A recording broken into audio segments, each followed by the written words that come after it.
In this video, we're going to talk about continuation bets, normally called C-bets.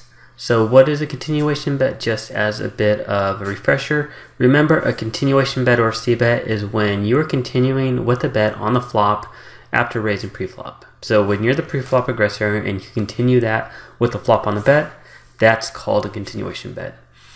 And so when we're thinking about putting out a bet on the flop as a C-bet, we need to think of the reasons. And remember, we did a lecture on reasons to bet.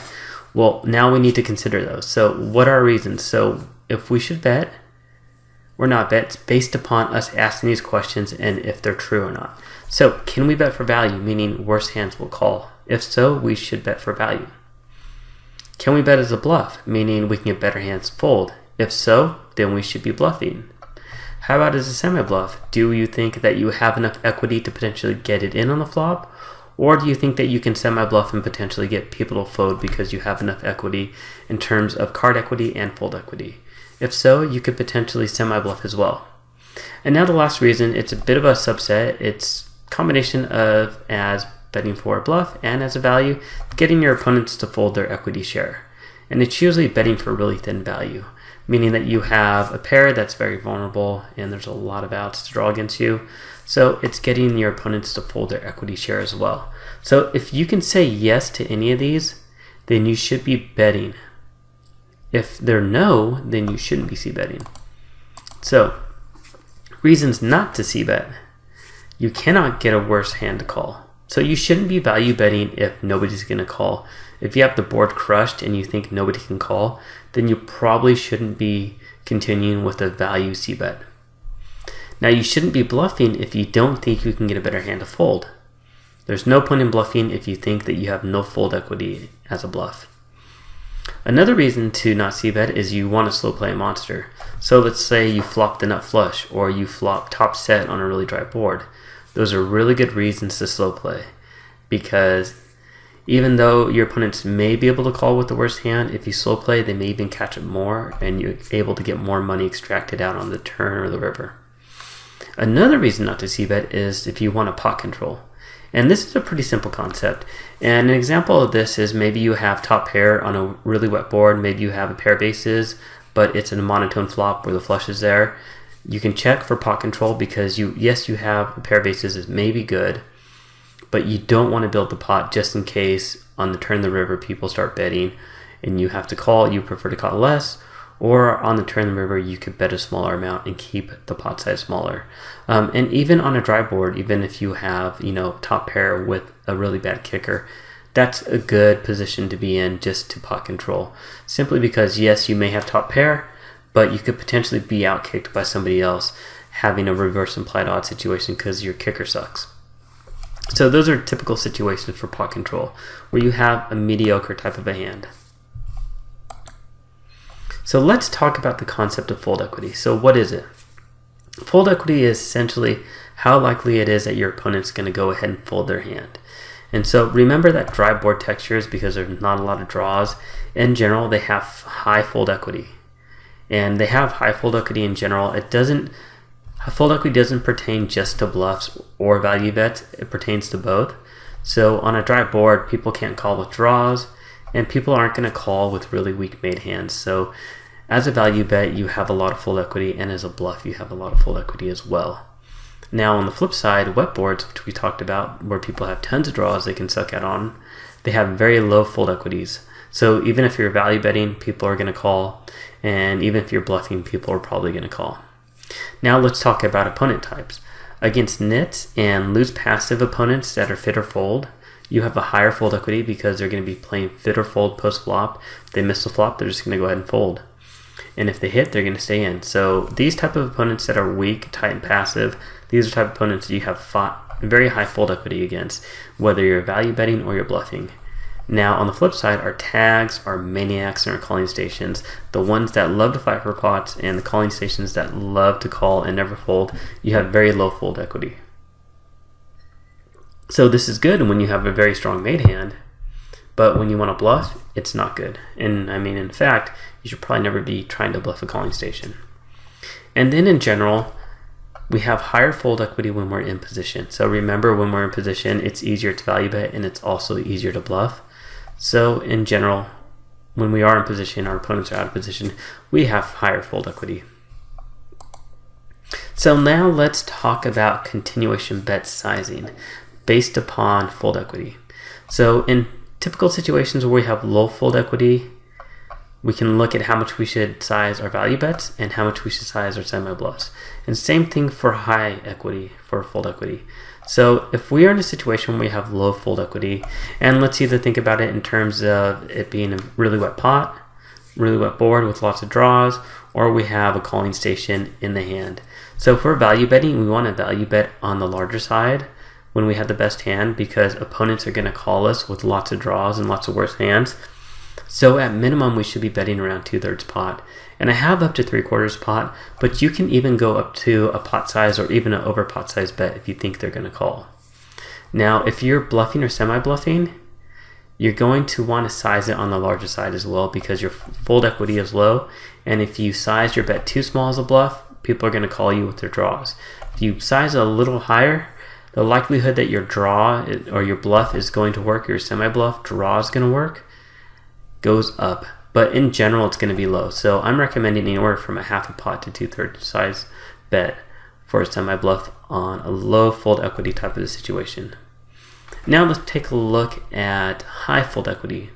So if we have a board such as our 8 King Deuce rainbow board, where it's a very dry board, we're going to have tons of fold equity because nobody has draws to calls with, and nobody really ever going to have a king if we have a king, such as top pair.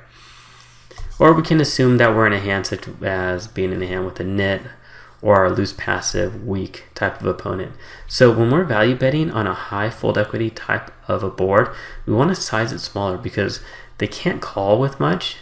So if we bet too much like we do on, if we bet larger like we do on a low fold equity board, they're more likely to fold. But if we size our bets smaller, they're more likely to call. So I have half pot up to 2/3 pot, but we can even bring it down a little further, maybe even like closer to 1/3 pot up to just around 2/3 pot. And it's all really board texture and villain dependent. And so you need to size it to the point where you think they will call you. And that's the goal with a value bet on a high fold equity type of a board where you think you have the best hand. Now in terms of semi-bluffing or just straight up bluffing on a high fold equity board, you can just bet less. So try to bet as little as possible to get away with it, because the cheaper it is for you, then that's better for you because you're risking less when you're bluffing. So I would say anywhere from 1/3 pot to around a half size pot bet on a high fold equity type of board.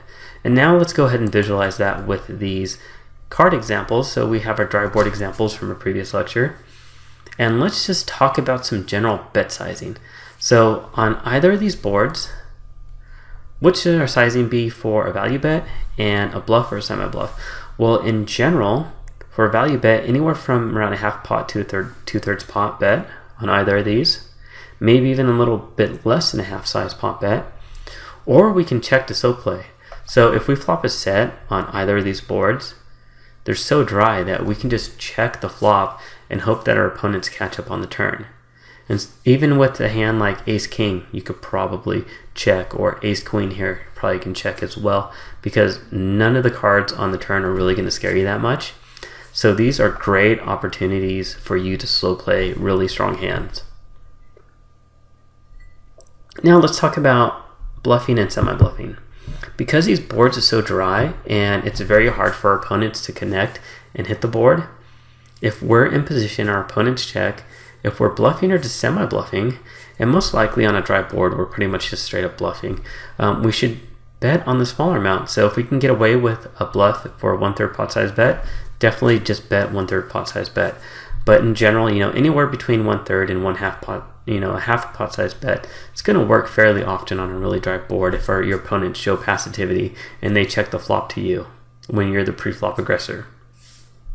So for example, this would be a prime example, or actually we'll use this one. So if you were raising pre-flop with ace king and you miss on this board texture, your opponent's out of position, they check to you, you can semi-bluff here, because not only do you just have an ace high, but you also have a draw to an ace or a king for a pair. So you're really semi-bluffing, you're not just straight up bluffing.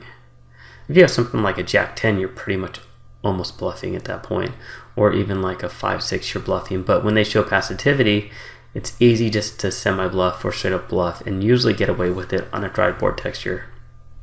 Now let's talk about wet boards, and excuse this should say wet up here, not dry boards. So how much should we bet? Well, let's go ahead and look at both of these, and remember they're very wet. Tons of draws and tons of made hands on both of them. So let's say you have the best hand. Like for example here, let's say you flop the nut straight with the queen king, but you don't have a flush draw. And down here we could say that you flop the low end of the straight, maybe a 3-4, but you don't have a flush draw. So what are we value betting? Well, we're value betting at a minimum 2/3 pot up to 3/4 pot as one example. Now, if you have an opponent that never folds, such as a calling station, then you can overbet the pot. So overbet it if you think you have the best hand. And for example here, when you know you have the best hand and a calling station is never going to fold, overbet the pot. Try to extract as much value as possible on a wet board, because opponents will call with tons of draws and they don't understand poker mathematics and they don't understand pot odds, and so they won't compare their equity of their hand to the pot odds, and if you give them a really bad price, they're still going to call. Now for example, on this flop right here, if you flop like a king high, queen high, or an ace high flush, this could even be a spot to just check as a slow play. Or if you flop, let's say you flop the straight on here, but you're afraid of the flush that somebody might have hit it, you could even check for pot control. I don't think a straight's probably the best example, but let's say we flopped bottom set, a set of fives. You could probably just check, because yes, you flopped a set, but it's very easy for somebody else to have the straight or the flush in a multi-way pot. So these are good spots to check for pot control. And here, this would be a great example. Let's say that you flopped ace king. That would be a great example just to check for pot control, because yes, you have top pair, top kicker, but it's by far not the best hand. Ace jack has you beat, ace 10 has you beat, queen king has you beat, and there's lots of draws as well, and it's really not that strong of a hand on this board. So these are your options for value betting. Now for semi-bluff or straight up bluff, you need to bet on the larger side. But in general, you don't want to just be straight up bluffing on these board textures. You want to have decent equity to be semi-bluffing, because if you are semi-bluffing, you want to be okay with getting it in on the flop. So for example here, if you had a draw to the flush and maybe a gut shot straight draw as well, you have lots of equity, so you're fine with semi-bluffing. And in general, you want to be betting on the larger side to maximize fold equity, even though it's very minimal. And then if somebody raises you, just be okay with getting it in. In here, for example, maybe you have 8 of diamonds and ace of hearts, where you have an up down straight draw and the nut flush draw. So you're fine with just getting it in on the flop if somebody decides to raise your semi-bluff. So that's pretty much, all there is to it. On wet boards, we're betting more in general. On dry boards, we're betting less in general. And we also need to consider our opponent styles and types and how they play in regards to their tendencies, whether they are an aggressive opponent or they are a passive opponent, and based upon how much fold equity we think we have. So that was an introduction to continuation betting. I will be demonstrating this in detail when we do some more live play demonstrations, so stay tuned for that. If you have any questions about c-betting, let me know. If not, thanks for watching, and we'll see you at the next video. This video is a part of our Crush Microstakes online poker course, The Complete Mastery Guide. If you like this course, go ahead and click this link here where you can get this course for 50% off via our special YouTube video using our coupon code YouTube, and you'll get enrolled in this course for only $6. Thanks for watching, and hope to see you over at MicroGrinder Poker School.